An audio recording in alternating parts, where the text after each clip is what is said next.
Okay, welcome back. Episode number 122, Mastering Modern Selling. At least I remember the name. That's good. That's a good start. After being gone for a few weeks here. Yeah, welcome Brandon, back, Tom. yeah, I know. Like I said, I feel like I'm a little, need the training wheels again. But Yeah, we have lights. it'll all come back pretty quick. Yeah, It'll you all- have lights and power. That's a good start. So, hey, Brandon and Denise Murtha Bachman, welcome. Great to have you. Thank you. Glad to be here.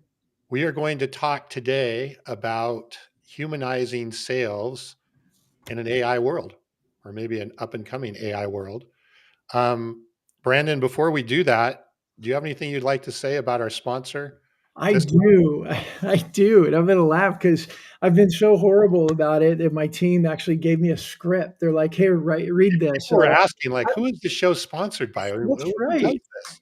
Yeah. So everybody, thanks for joining us on episode 122 of Mastering Modern Selling. This episode is sponsored by Fist Bump, and Fist Bump helps C-suite and leaders become more connected, more relevant, and more influential in their industry. And they do it through managing and promoting LinkedIn live shows and podcasts, kind of like this one. So we don't only help companies create content like the live shows, but we also help them use the content from these live shows in a systematic playbook that we use for outreach. So it influences emails and calls and blogs and newsletters and all kinds of content. So if you need help, if the cold outreach, the cold emails, the cold calling is just not producing the pipeline you need, maybe Fist Bump can help you. So if you're interested, check us out at getfistbumps.com. And now I say, let's get on with the episode with Denise. Anthony gave you a fist bump, Brandon. So All right. must have been well done. I appreciate that. Thanks, Anthony. So he's a great attendee. He comes, he comments, he joins in. He does great stuff. That's awesome. Welcome. You've also got Murtha. Yes. Murtha, welcome as well. Thank you. So Denise, welcome again. Tell us a little bit about you, your background, and then we're going to get into some pretty interesting conversation here. Awesome. Okay. Well, I'll make it really short and sweet. I live here in Houston. I've been in sales for over 30 years.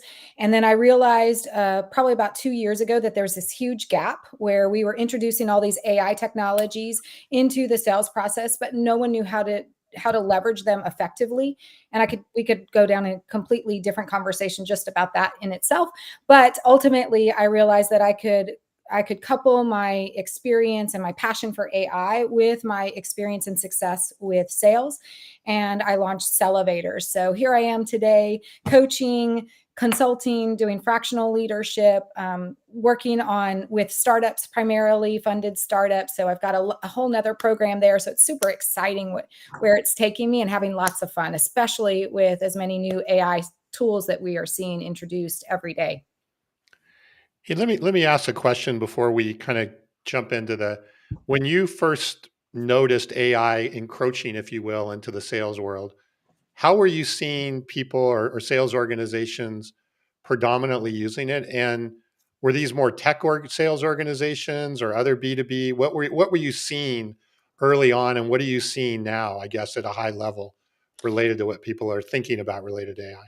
Yeah. So first, a little tidbit of info, a fun fact that the first AI, well, one could debate that it was even earlier than this, but around 1956, you had MIT, IBM, and I can't remember who the third were. They actually introduced AI, the concept of AI, and started generating, technologies around that. So it's been around for a really long time. When we were first introduced to AI, it really wasn't AI. AI is the umbrella, and underneath it is automation. So we had our first introduction was really as it relates to automation. And so most organizations were leveraging, workflow automation tools. And there were things behind the scenes within Salesforce or any other CRM for that matter that you could leverage, introducing just sequences, right, that weren't even related. Like they weren't maybe sending out the emails, but they were most certainly creating sequences to reminders set and giving you tips and ideas as to how you might be able to engage. So we were starting to leverage it fairly early on. And as you know, once 2020, or 21, when ChatGPT was released, all of a sudden we just hit this tidal wave of new influx of technologies because now AI had been introduced to the masses, right? And so now we've seen a really fast introduction of so many more tools, and it's much more now about not just automating, but giving you right-sized information, like so that you have insights. And I mean, we could have a whole conversation just about that, but that's kind of where now if you're not leveraging AI, which is true, some of it is still automation solutions, some of it is still based on automation solutions, but if you're not using AI in some form, you are going to be left behind. Interesting. Yeah, and I think I think a lot of people, there's various camps, right? There's the early adopters that went in pretty quickly. There's people that are lagging a little bit, taking a look at it. And I think just even what I found is just from the research side, I can do in about 15 minutes research that used to take me several hours to do. And I know with a lot of teams, just being prepared for that next call, right? And who you're speaking with, it takes time, and we're all busy. We have all these things coming at us. And a lot of times that research just gets kicked to the background. And then we jump on a call and we're like, I'm not as prepared as I could have been. And that is one thing I have found that AI is just phenomenal with. And even if you're out there listening, you're nervous about AI, even if you just look at it from that standpoint, like going into GPT and start asking, hey, I've got a call with this person coming up, tell GPT how to act. Hey, you are a expert in sales and sales research. I need you to help me with this. And have it start sharing with you information about who you're going to speak with, about their company, about what's going on. I mean, those little things there, you don't even have to be experts in AI or make a big company, initiative, makes a big difference. It does everything from research like 10Ks to role played. It'll actually role play with you. If you give it a persona and you start engaging with it, it'll role play an entire sales conversation so that you can figure out how best to, based on the persona or based on the problem or the solution, it will help you formulate how you should engage in a real live conversation. Super cool. Yeah. So I think, those examples I consider to be like more enablement, right? We're enabling the salesperson to be more effective, add more value. And I know we want to get into the human part here, but are you also seeing where companies are trying to use AI to either replace or significantly augment what they would be doing with, kind of a person-based sales organization? So I've seen organizations want to adopt that strategy to replace, at least from a BDR perspective, maybe even upwards to an SDR, but it's not really been too successful right now. We're still in the infancy stages. And I do believe that we still need engagement from a human. And what I see, or what I have seen, is that organizations will adopt this tool and they won't know how to leverage it effectively. So in essence, you have either the human just lets it run and then it totally it causes negative brand awareness because now they've engaged with you and you haven't been engaging with it. You've let the automation run, or it's that you've got them doing activity along with the AI or automation solution. And then you're really doing double duty. So you're not really making them any more proficient. You're just trying to tackle more people and it's a numbers game, right?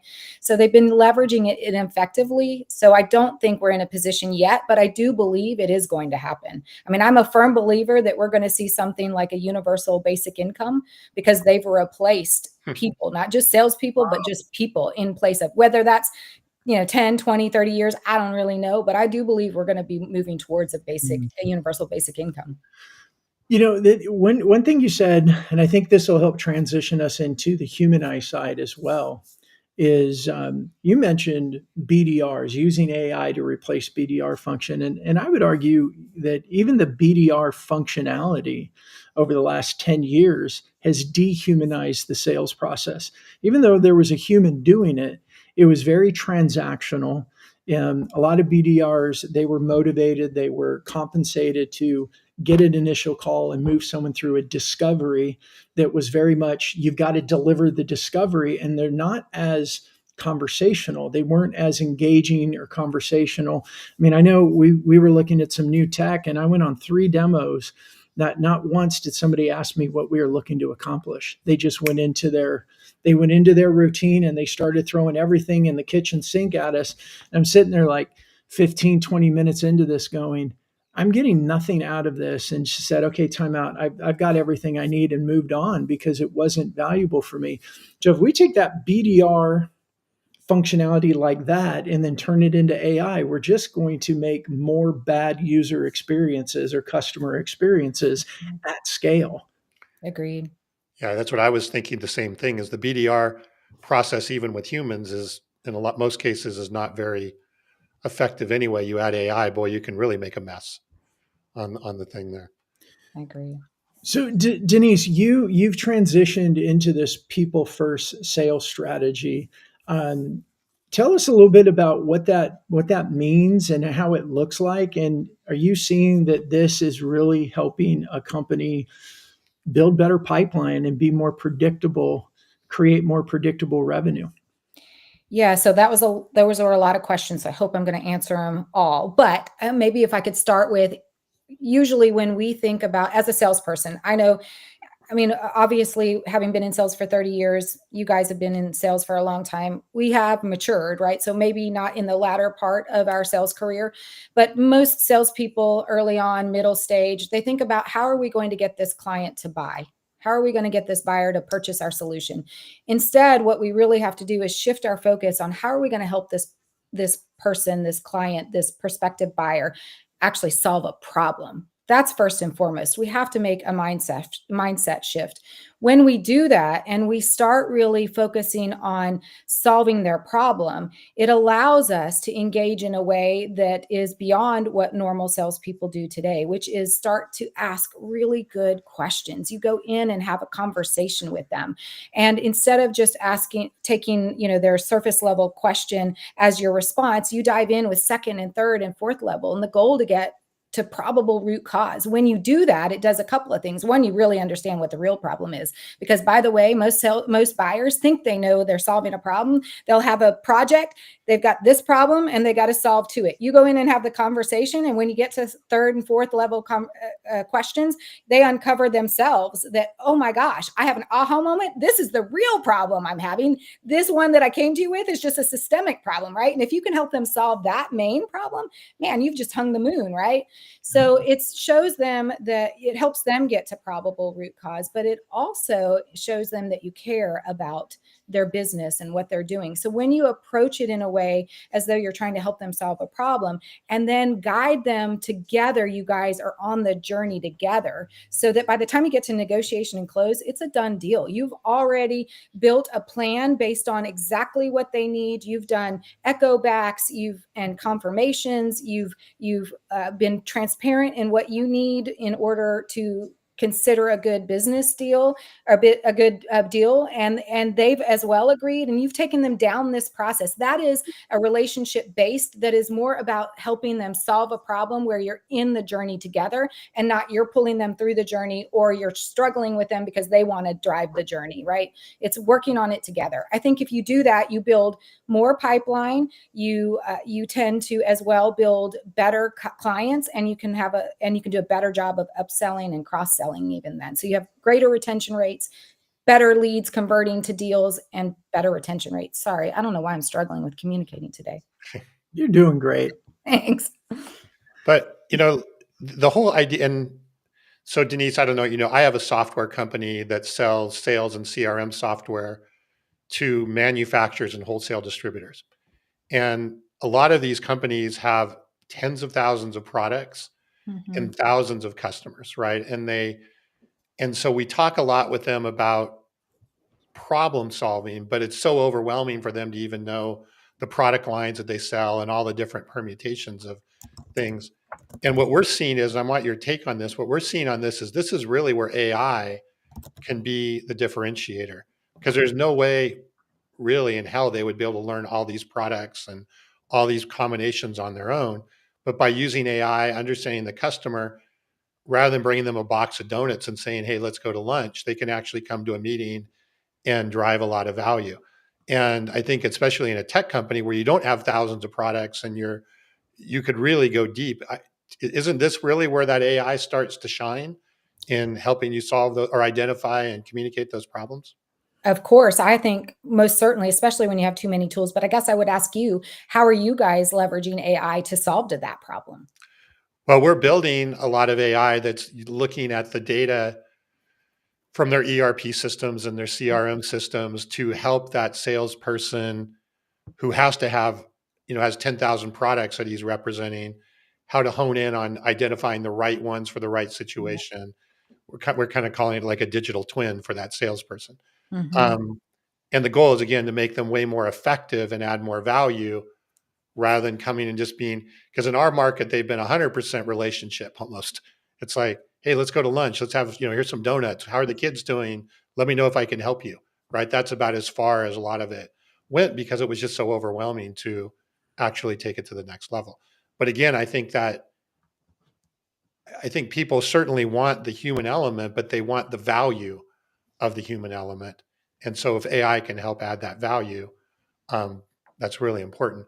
I wanted to hit Martin's question here. He says, always ask the next question, the one you are scared to ask.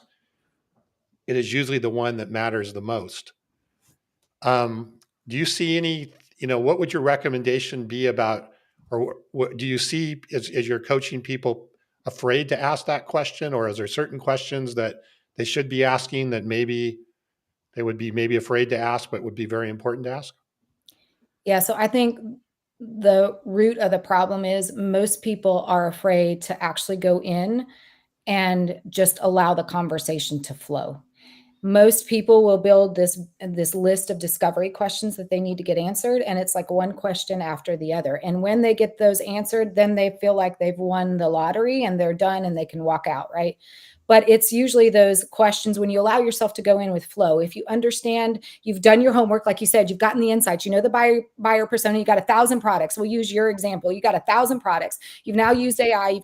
You've been able to understand what the buyer persona is, what type of projects they currently have, how much money they're spending, what their key issues are. Those are all things that you were talking about that AI can do by scraping data across the internet, right? Brings you all this data. Now you're super prepared. So you have an idea of what you've got. As long as you have done your homework and you've researched them and you know all of that information, or at least a lot of that information, maybe not all, but a lot, and you have an idea of what the discovery questions are that you would like to get answered, when you go in and just allow the conversation to flow, then when you ask that first question, you're listening and then you think, oh gosh, if he says, like Brandon and I did this example the other day. Brandon, how are you doing today? What do you normally say when someone asks you that? Or today in particular? Yeah, I usually say, fine, being productive, because I don't like to say the word busy. Working towards being productive, and And yeah, something along those lines. what does productive mean to you? So now you're asking questions. Look at Correct. that. But see that is probably the simplistic of examples, but that's the reality of it. Like I probably have in my head as a sales rep, I'm going to do quick introductions, ask him how he's doing, and then I'm going to go on to this next question. But instead, if you just allow the conversation to flow and start asking those questions, what I may have uncovered is Brandon actually may be having a phenomenal day but his response was fine, but he may actually be having a phenomenal day, and it took us to have this conversation for him to have that aha moment.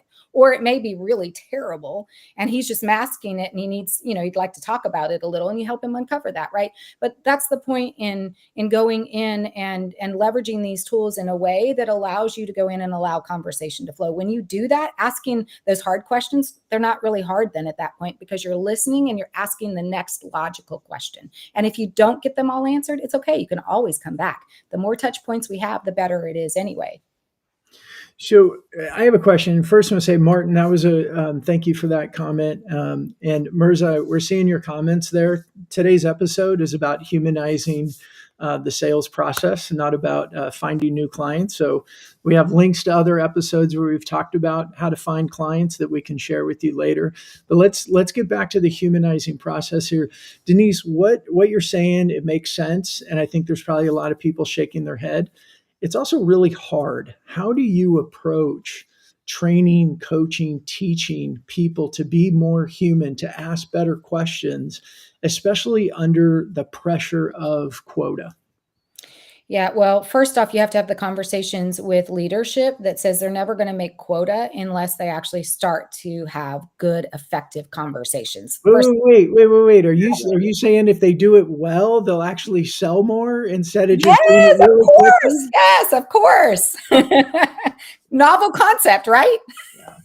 And I think it's interesting, and I know this with our audience on our show, we have people watching from tech companies, and we have people watching there from more traditional, what I call more traditional companies that, in some ways, like we've always worked on this, but it's just harder to get that first conversation. And then we have over the kind of the tech movement, the startup movement over the last decade plus that adopted the BDR, adopted systems or strategies that are more transactional in nature. So, how do we get back to properly training, coaching, and equipping people? And I agree with you, it's got to start with leadership. But how does that look in an organization, especially with all this pressure to make revenue? Yeah. So, first off, we have to get over this concept of just giving them a week of training and then letting them go on their own. 90% of a salesperson's knowledge that they gained in that 1 week, they lose over 90 days. So, they're only retaining about 10% because we train them on one concept, and then the next quarter we train them on something else, and then the next quarter on something else. By the time they start that new quarter, they've already forgotten everything. So it really boils down. Go ahead. I see I you. was saying often I find that training is about features and functions and how it works. It's not even about the sales process. It's not even like, hey, these are the stages, these are where we want to flow. It's just, first of all, in a week, drink from a fire hose and understand who we are, and then smack them on the backside and say, go get them, Tiger. And leave them out hang to dry, right? Or hang them out to dry, right? Well, where I think where we have to start moving towards with everyone is we've got to start working on this coaching mentality, not spending every hour or once a week, every hour focused on just selling motion and where you are in the deal process, but actually coaching them, having them role play, talking through, and you asking them those questions that you expect them to be asking their buyers. And when we do that, we lead by example, and we also start to get them into this role playing that allows them to start becoming more comfortable with the process so that they can actually do that on their own as well. So I do think just in an entry level, when we're talking about how to ask better questions, it is about coaching. But again, we as leaders have to do a better job of that as well. And when we do that by leading by example, they learn that effectively. And then it's just making sure that our process aligns with their processes. So we tend to, as organizations, have a sales process, and we expect our salespeople to effectively navigate it exactly the way we subscribe as we prescribe it. They have to subscribe to what we prescribe, right? And really what we need to do is start to adapt to what our buyers' internal processes are. And we can still take what we've got that we've built, we just implement it in a fashion that feels comfortable to their buyers. And once you do that, those two things coupled, you will start to see more business closure and the success rates will be much higher. It seems, I feel like we're in a season right now of transition where we are moving. I think that the term buyer centric has been used a lot over the last 5+ years, but I think it's just been a conversation topic. A lot of conversations. Oh yeah, we're very buyer centric, but that means once they believe they're buyer centric, but their process isn't really buyer centric. I feel like we're in that transition time right now of getting, what I would say is getting back to being buyer centric. I agree. I do agree. Are you finding that in your customer conversations? Like, are they engaging you and bringing you in to start talking about helping people be better people in those conversations? Well, they're not really asking me to do that. It isn't until they're made aware that it's almost like if we go back to that, hi, how are you doing? Right. And we go to that just simplistic conversation, we act that way as well, in that we let you answer the question, Brandon, I'm doing fine. It's productive. And then we move on. Right. That's kind of how we are as it relates to the buying process too. We do a step and we just move on. Right. We get our customer to check off on this, and then we move on to the next step. It's when we actually really take a step back and we recognize that there's a flaw or a problem with it, that the only way to do that is to get back to the human. But that doesn't just happen. Like, someone doesn't just have an aha moment and think, oh gosh, I need to add the human back in, because they're customized, they're trained, they're moving in this motion where they're doing the same thing every single day. So it actually really takes them a moment to realize that they've got to get back to the basics. And it's usually not on their own. It's usually they've seen a conversation, or they've noticed that something doesn't feel right anymore and they're not closing deals. So now they're just looking for a way to solve. But once you have the conversation, once you go in and evaluate what the salespeople are doing, it usually always has to do with they're trying to solve to the wrong problem. And it's always about how I get them to buy my product versus how do I help them solve a problem. Those two things really are the core root problem of all of the issues that we have as it relates to sales. You know, I want to hit Keith's comment, who commented here a minute ago on Hey, that. Keith. But, Like Keith. before we do that, I think your example, we talked earlier about using AI for role playing. I think a really interesting opportunity for AI role playing is helping a sales rep go beyond that first question, right? Have the AI force you or work with you to go that second, third, fourth question. So, like you said, how are you doing? Right? You can do the role play to start going deeper along that way versus having you just stay along the surface among the other questions with there. I think that would be a great way for somebody to really get more fluent with that. I just think coaching in general, real quick before we get to Keith, I think coaching in general and the role playing and the training, just over the last decade or so, just lost its luster, and it became fast and speed. And I think technology is partly to blame for that, because we had tools that we could do things, spray and pray. And because we had the tools, we did it. We didn't think of, should we do it? And I think it's just kind of, what I see is it's caught up to us. When I talk to leaders that say, yeah, we looked at our BDR data over a 2-year period and they had a 99% loss rate, you start looking at the data going, well, maybe this isn't the right motion that we should be doing. But what's funny is that overnight, it almost seems, if you reflect back prior to the pandemic and then post-pandemic, right?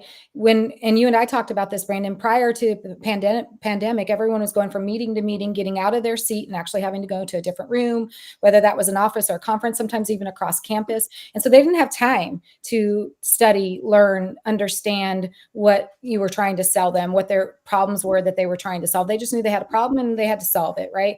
Now they have more time. So the buyer journey has completely changed. We just have done a poor job at adapting to that. They changed overnight, because all of a sudden now, when we went to that digital age, because it was technology that drove us there, right? Now they're sitting in front of their laptops. They're still going from meeting to meeting, but now they can just start to do their own homework, right? They can start researching and investigating. So they're actually really knowledgeable now. You don't have to teach them anything. So now it's really, so they've changed almost overnight. And here we still are, prior to the pandemic, still acting and engaging in a way that is so outdated. And now, and we've demanded, the buyers have demanded, because they were isolated. They felt alone. And, now they want that personal touch. They want that human touch. And we just have done as a poorer job than I would say. I mean, there are lots of great people doing a great job, but there are a lot of people doing a very poor job. So what I heard is the buyer changed and the sales motion has not adapted to meet. And that's where the big loss is, the big disconnect. Yeah, I see Tom shaking his head. Yeah. Tom wants to get to Keith's question. No, I just I wrote a book on the subject, Brandon, if you remember, on the I did. It's right here. Changing buyer, right? So it's right here. I always have it close. Oh, good. Yes. I want to see more stickies in there. Things like that sticking. I've got a lot of notes written in it. I don't use stickies. I write notes in the. Yeah. So, hey, going to Keith, if I can get this to show up here. He's saying that my challenge in sales, I always have a destination in mind, right, that I want to accomplish. In other relationships, like friendships, I don't have a destination in mind. And so much of this conversation in sales is around pressure, to hit that destination, right, hit that outcome that they're going for. Denise, obviously, right, where a salesperson has a job, which is to make a sale. We get that. But I'm wondering, and again, this may go back to the coaching, should that destination be not, because I do think it will come across, right? If I'm starting to ask you questions, but you can kind of tell that I just am doing that because somebody told me to do it and I'm really trying to get you to do the demo, right? I wonder if that destination needs to be really understanding the problem. Stop, right? Goal right there. First destination, really can you coach that and can you have the organization reward that, right? Because if they will reward that, then you'll see that outcome actually occur. So how does that work so that it comes across sincere, I guess, and not as just something that, hey, I'm checking a box. Yeah, so that adage that it's not the destination, it's the journey. So instead of thinking about the destination, think about your overall intention. So if you look at customer ABC, right? That's the company that you're going after. You know your intention is to close a deal with them. And based on your research, it's for product A. That's what you want to sell them, right? But that's just at least what you're going to go in and start potentially having conversation. It may change, right? But you've got to be okay with that. So the destination can't be, I'm going to sell them product A. The destination is I want to partner with them and sell them something. I want to close business and build a long-term relationship with them. Then how you get there may have to change. You may go in thinking I'm going to sell them product A, but realize it's really not product A, or maybe it's a combination of product A and product B, who really knows. But nonetheless, you've got to be able to be on a journey with them. And so what I tend to coach, what I do really well is before I have my overall intention, I'm going to close business. I want to sell. I'm going to, whatever verbal, whatever terminology you want to use.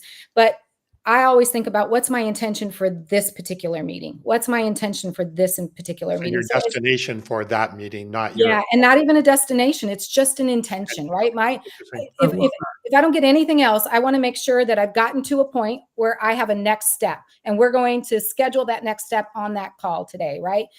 And maybe that's in the discovery. Maybe the next one is my intention for this meeting. I'm going to re-summarize what I heard the challenges were and what I think I heard as it relates to the interests, right? I know that they need a subscription deal because they can't pay for the product or the solution all at one time. They need to pay monthly, right? Those are the types of things that I'm going to echo back. But my intention is to make sure that I get them to agree on this, and then to get the next step in place, which could be, depending on how the conversation goes, you have in mind what you think it might be. And so you leave yourself some room. So it's about the journey and not the destination. So setting the intention rather than setting the stipulation. I like that a lot. What I heard you say in my mind, and the terminology I use is there's stages of the conversation.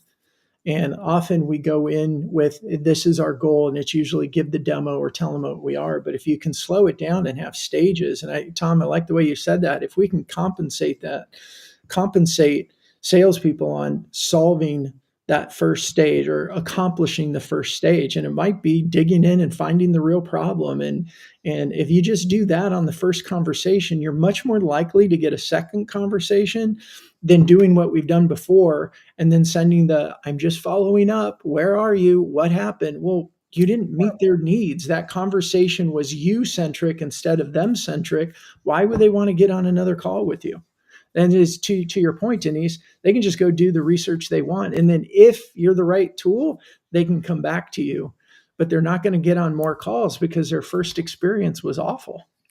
Well, you remember, Brandon, we haven't talked about this with Carson in a while, but remember Carson talking about in his sales meetings, what he talks about is not what does your pipeline look like.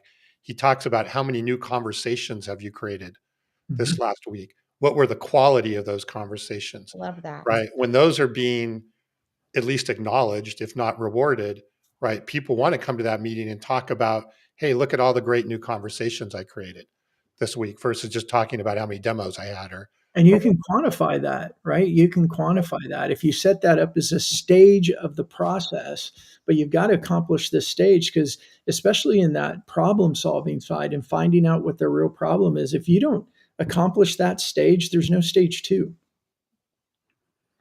Yep. I couldn't agree more. I think, a thought that I just had a second ago was in relation to compensation. What if we didn't have to compensate them for every stage? Because if they were doing each stage effectively, they would have a faster close than they would doing it the traditional way. So I don't even think you have to be compensated as a sales rep. I think you just have to be supported, because you will close, your success rate for closure is higher, and you will close it faster. And a lot of times when you go through this process, you actually close larger deals because you've gotten to the real root of the problem and not just the systemic issue, right?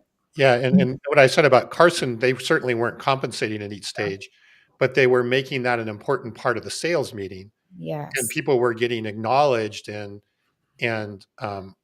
rewarded, at least personally, That's for yeah. bringing that to the table, right? People get, people will do what they're getting acknowledged for, and they were getting acknowledged for those things and spotlighting them in the meetings.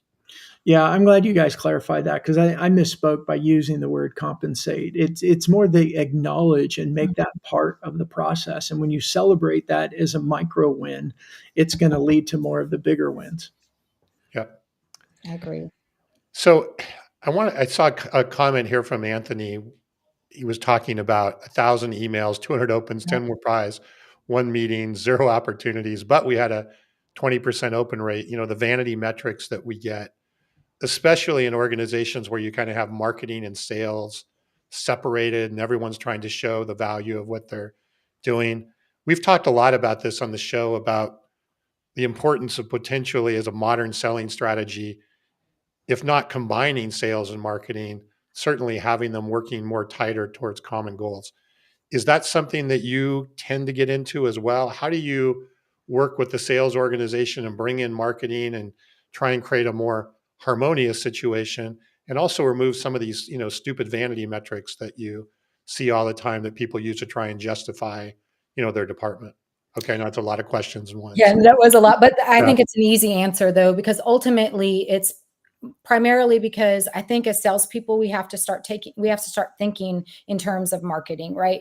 And some of those metrics you're never going to get, or at least not in the short term, you're not going to get companies away from that. In fact, because I coach that you don't leverage email blasts and that you don't pick up the phone and do cold calls, because I don't read my emails. I don't appreciate a cold call. In fact, I don't ever pick up, and I'm a salesperson, so I love a good sell, right?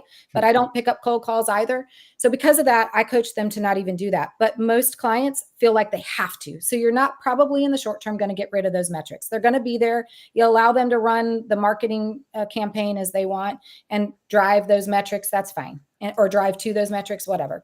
Instead, what we got to focus on though is letting the marketing still do their gig, but allowing marketing and sales to be aligned so much so that you'll support marketing when they want to do that. But marketing has to support you when you're not going to pick up the phone. Instead, you're going to leverage LinkedIn, or maybe phone is successful for you. Maybe you have great clients that you can reach and you've got great phone numbers and they pick up the phone. I don't really know. But for the most part, you're going to find the social platform that you're going to leverage. And especially for those of us who use LinkedIn, when you're engaging with them in a way on LinkedIn that is more personalized, as long as they support that for you, you support marketing supports sales in the way they want to. Let marketing do their gig. That's fine. And you focus on what works best for you. And you'll have to test it out. Maybe you're a phenomenal cold caller, and that's the way to go for you. I mean, we've seen success rates as much as 8 and 10% for someone who's an amazing cold caller. It just doesn't always effectively work, right? But you got to find whatever works for you and make sure that you've been transparent with marketing and they know what you're doing, so that you guys can work in harmony versus working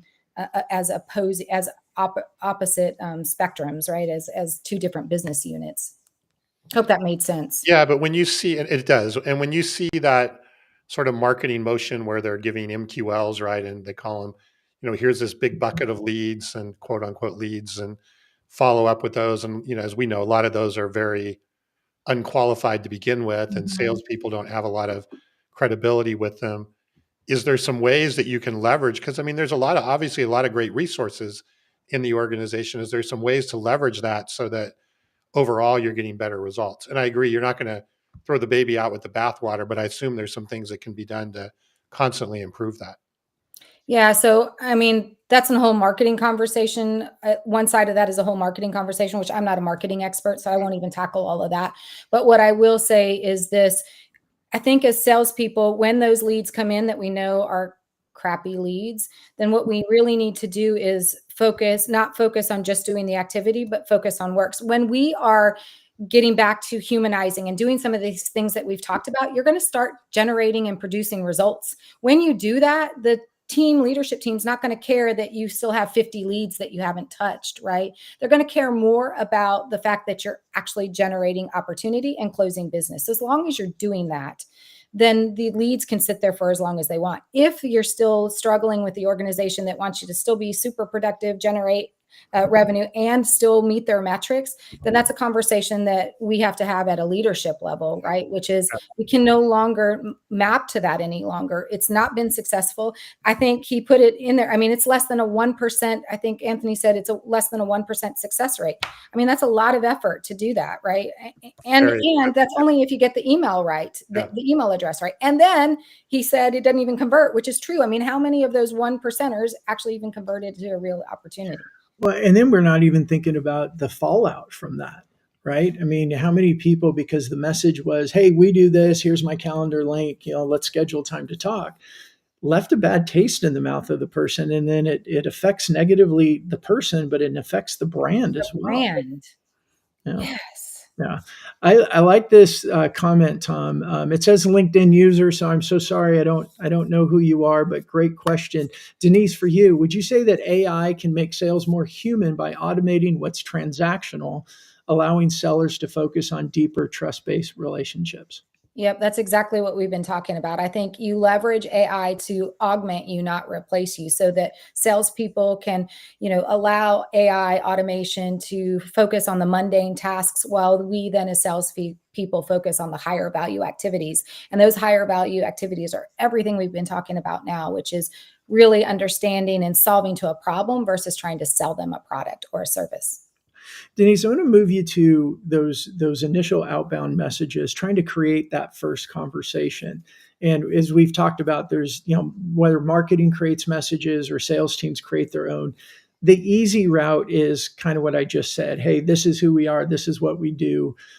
I'm sending you a message. I'm calling you. I'm leaving a voicemail, whatever, because I want to sell you something. I mean, that's basically what it says. How do you coach teams to maybe change that script, say something different? How do you humanize that initial outreach? Yeah, fine. Well, first off, you got to make it all about them. I always say you got to give 3 things before you ask for one. So you've got to most certainly make it all about them.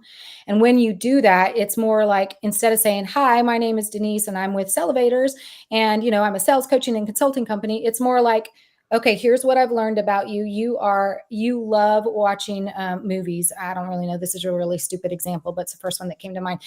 This person really loves watching movies and they love rom-com movies. Hey, I just noticed that I know that you love rom-com movies. I don't know, but have you seen this one? Because this is one of my favorite movies, right? It's finding something and that was, a stupid, much less intelligent way of describing how I would accomplish this, but it is at the core root. It's about finding something that helps foster this connection with them, that makes them want to engage back with you. When you offer something like that, when you engage in a way like that, they can either say, no, I'm not going to respond because I don't have time. But more times than not, they're going to actually respond back. Yeah. Hey, I haven't seen that movie. I'd love to go see that movie. Bringing that humanity to the digital environment is a way I explain it. Because if we're in a face-to-face networking, we don't go talk to somebody and our first motion is, me, do you have time? Let's schedule a meeting. If we do that in face-to-face, people go, right? Where is he? Yeah, we never hear from him again. You're that weird person at the networking event that ends up alone in the corner because your motions are so forward, people back off. But it seems like over the years in digital, we've been like threw all that out and went straight to the message. And I argue that initial rapport building, connecting, chit-chatting, the humanity side is so, so important. And if you don't have that, you don't get to the next stage. Yep. But Brandon, isn't that a lot of what you're doing on your LinkedIn actions and the, building the relationships on LinkedIn and the content and all of that? What is the term you use? I feel like I see you everywhere and I already know you. Yeah. Right. Doesn't that give you a big jump start on having those types of conversations where even if you did bring up, hey, did you see this movie? People want to talk about it. Yeah, I mean, I think it can. I mean, we also know that 98% of people don't consistently publish content in LinkedIn.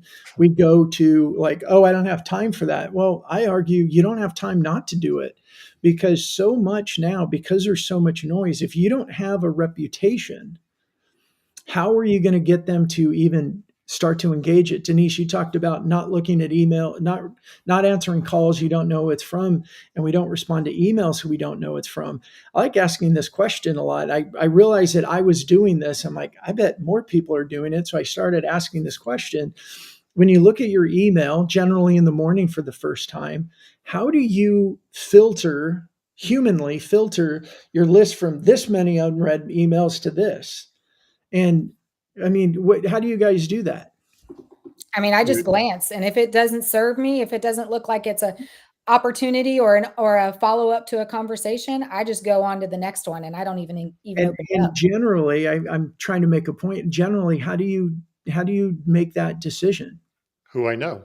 Do I know them? Do I have familiarity? It's Yeah. I go through and I look at the names, and if I don't know their names, like I don't even care about subject lines anymore. Now, I may be an extreme, No. but as a founder of a company, I get a ton of cold email that I never asked for, and I just go through. If I don't know their name, I go click, click, click, click, click, delete, and I go from here to here, and I make it more manageable, and then I start responding to the ones that I want to address and deal with. And I think most people do that.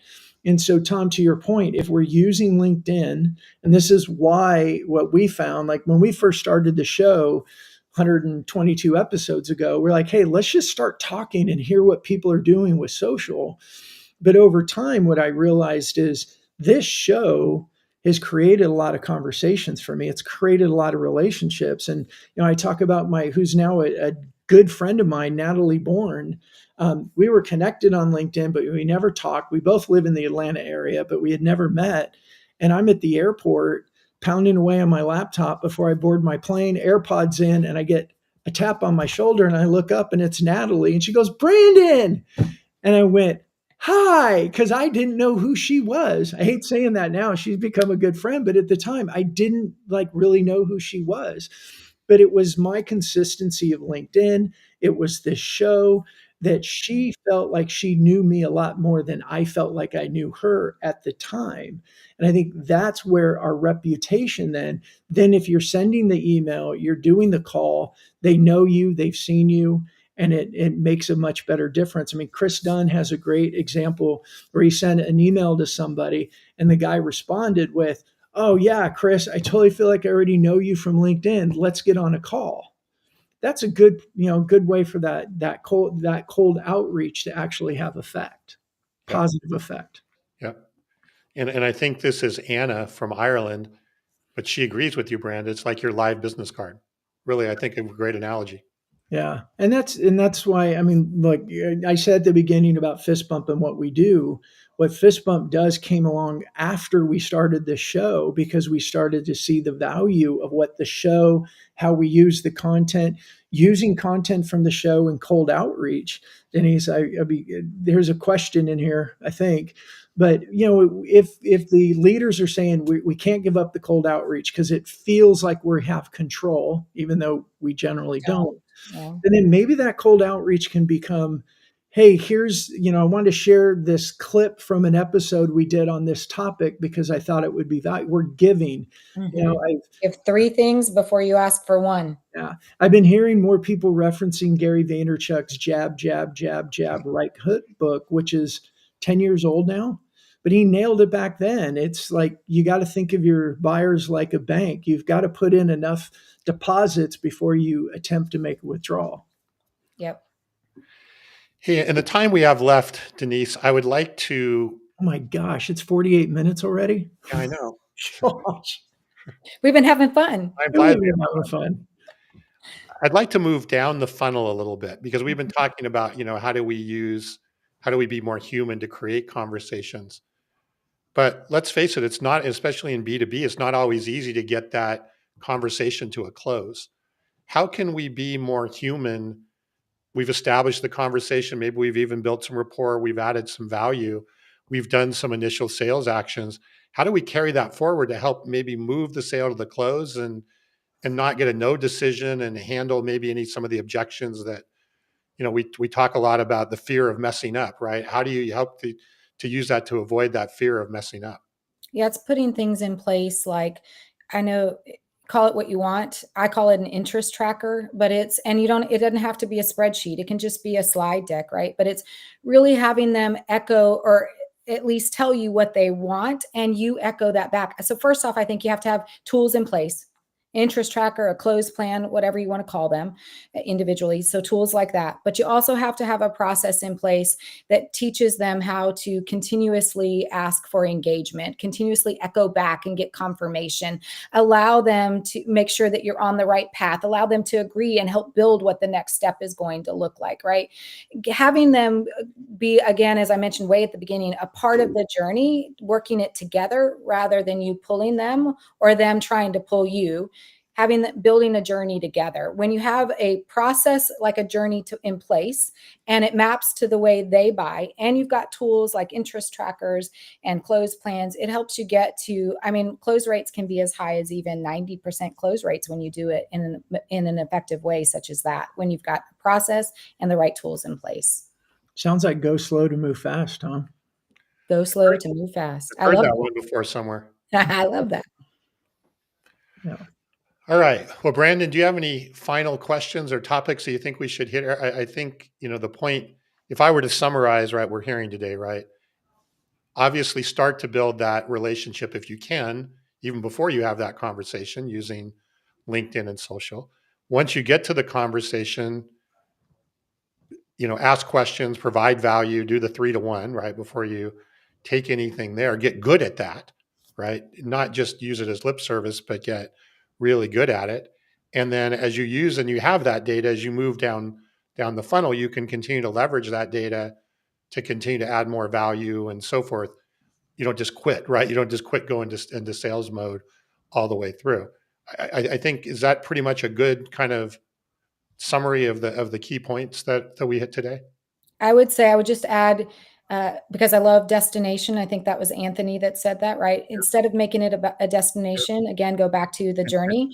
Set the intention before each. You can have a goal that you want to achieve at the very end, but set the intention for every meeting and really understand that when we're in it together, when you're helping them solve a problem and you're in the trenches with them, your success rate is higher. So if you keep that in mind, approach it as just as though you're a friend. I think someone had a example early on in the show where they said, a friendship feels so very different, but it can be. You build it like a friendship, and you will close business.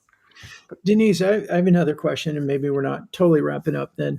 How do you answer then the questions like, we don't have time for that, or our buyers don't have time for that? That feels too light and fluffy. Yeah, well, the buyers actually do have time. They actually demand it because when they don't interact anymore, it's because you've gone too fast. So they're demanding it. You just aren't listening. You can't. They're not jumping and shouting from the rooftops. They're showing by the way they engage. And so it is our job to slow down. And if you don't slow down, you're not going to close business. That's just the way it is. You have to take the time to slow down. If you don't, you're not going to hit the numbers that you have, whether it's on a rep level or at a company level. It's just not going to happen. And we're seeing that. Only 25% of salespeople were expected to hit their quota. I don't know what the results were, but only 25% of salespeople were expected to hit their quota per Salesforce report in 2024. That's terrible. Yeah. And we talked about role playing. We talked about more training with them. What I know everybody's a little different, but generally what's the prescription for that? Like, how often should we be role playing with sales reps? How often should we be coaching and training the conversational piece? Every single week. If at the beginning, if they're struggling, then it's 2 or 3 times a week. But at the minimum, once a week, you should be engaging in coaching conversation that has them dive into an opportunity that you can talk about what worked, what didn't work. With as many tools as we have to record conversations, that alone, you can use that as leverage to start reviewing and talking about what could have been done differently, or what could you have done that would have been an improvement over, maybe not different, but maybe you could have worded it differently, right? Or the end result could have been different if you'd have guided it along this way. Those are all things that we could be doing on a weekly basis at a bare minimum. You said one thing too, and I think it's a great litmus test as you work through your pipeline or you look at your prospects. Ask yourself, do you feel like you're in the trenches with them? And if you can say yes to yourself, you're probably at least heading in the right direction. If you feel like you're on the outside looking in, and I was just, as you said that, I was quickly scanning through a number of prospects that I know we're working with. Some of them I could say, yeah, we're absolutely in the trenches. Others I felt like we're definitely on the outside looking in. We're going through the motions. We're telling them maybe what they want to hear, but we certainly are not in the trenches with them. And it's a very different relationship, right? And the ones that we are in the trenches with, I can forecast. The other ones I can't forecast, Mhm. right? And it becomes just a hope, Yeah. type of thing. No. So I think that's really good. Denise, I have one final question. Maybe I might have more. Who knows? But I like to ask this question, especially because we're a LinkedIn live show. We publish to YouTube as well. We turn it into the podcast. But how do you, as a coach, how are you as a consultant? How are you leveraging LinkedIn to do the things that we talked about today? Yeah. So, in a nutshell, sales is all about visibility and credibility. So I leverage LinkedIn for visibility, which means, although I took a little bit of a break, so don't go look at all my content. I did post today, but I had a regular cadence where I was posting often, but I was posting content that resonated, because you could see with the impressions and the engagement in the comments. So that builds credibility. And attending podcasts like this or live streams like this, generating newsletters, doing things that really establish your credibility and that get you out from a visibility perspective into different avenues. It may not just be a live stream. It may not just be posting. Sometimes it's got to be adding newsletters. Sometimes it's got to be jumping on podcasts. There are other creative ways, but I do all of that on LinkedIn. And that success has been because I've thought about visibility and credibility. And once I do that, the conversations start to flow. And from conversations, opportunities flow. And then opportunities, when you do them right, turn into closed business. Do you have any examples how your LinkedIn activities have converted into a new customer for you? Oh yeah. So the most recent one was they had been watching me for a while. They knew, and I had been engaging with them in Oh, they the were watching? Okay. excuse me, what? Did you know they were watching? No, I had no idea. I knew after, right? So this is one thing to always consider. There are a lot of people who are going to be your buyers who are probably not engaging with you on LinkedIn until you start to do that in the DMs. That's actually where the magic happens. But they're probably watching you. They're just not engaging. That's okay. You just got to continue to generate and not be so focused on the vanity metrics, like the number of impressions or the number of comments. Look at the conversation, because in the conversations, even those people who aren't conversing with you, they're reading those conversations. That's where the beauty is. And then the magic really happens in the DM. So it's taking them off of the platform and into the DM. So when people view my profile, I'll actually send them a DM. Hey, I saw that I don't say that I saw that they viewed my profile. I'll say something like, hey, Denise here. I'm guessing you wanted to connect because, you saw that I have a lot of sales content. I've got a ton of it there. If you can't find what you're looking for, just simply ask a question. I'll be more than happy to answer. Otherwise, I look forward to seeing you in my feed. I mean, it's something as simple as that, right? Those are people that I have never had a conversation with, but I know it's a little bit of a warm one because they've at least viewed my profile, or I saw that, they were scoping around somewhere.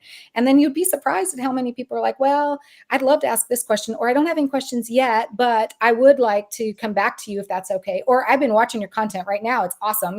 There's so many, and it starts a conversation flow, right? Yeah. Anyway, I don't know if I answered your question, but I was Oh, trying that to. was a great answer. I mean, I had Mark Hunter as an advisor of mine, and he and I had a call before today's episode, and he was telling me that he booked another speaking at an SKO, and it was somebody that said, I've been watching you for years.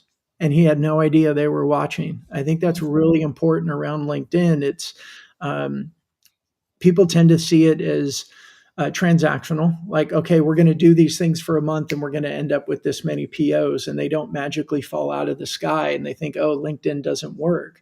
But it's part of that reputation building. And also buyers, they're not going to engage until they're ready. But as we know, Brandon, we can't control the buyer journey, but we can influence the buyer journey. I've read that in a book somewhere. Yeah. I can't remember which book I read that in, but yeah. It was probably pretty brilliant. That's all. So, hey, Denise, if people want to learn more about you and what you do and your coaching, where can they go? What's the best place? LinkedIn. LinkedIn. Okay. Yeah, LinkedIn. That's where I reside. That's where my business grows. That's where I grow my visibility and credibility. Yeah, Okay. LinkedIn. All right. That's easy enough. Yeah, I'm Yeah. there all the time. Well, I took a bit of a break again, but I am back. I'm working on getting back. And we're all allowed to take breaks. It's self-care is a good thing, right? Much needed sometimes. Yeah, absolutely. Take a step back or go slow to move faster, right? That's right. Hey, if we're not on our A game, then we don't produce at an A level. Exactly. Yeah.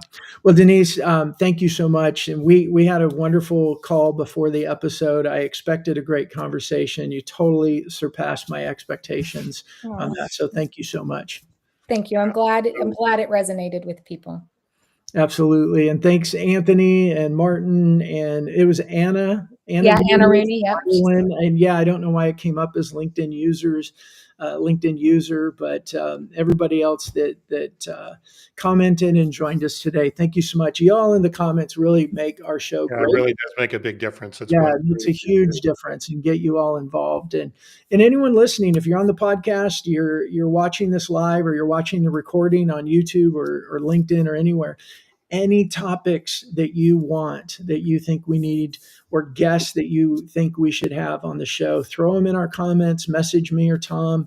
You can message my team at Fist Bump, but we want this show to be serving our audience. I think especially now in early 2025, I think, the end of the year is always a good refresh. And we looked up, we're like, AI is huge. What do we do with it? Cold outreach is dying and it's hurting. We don't have pipelines. As Denise, you said, sales reps, 25% of salespeople are going to hit quota, which is an awful number.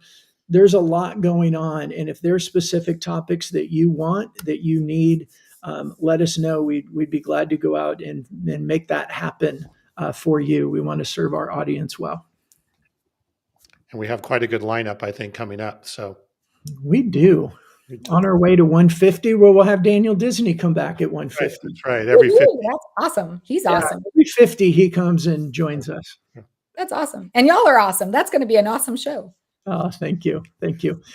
Tom, you want to wrap us up?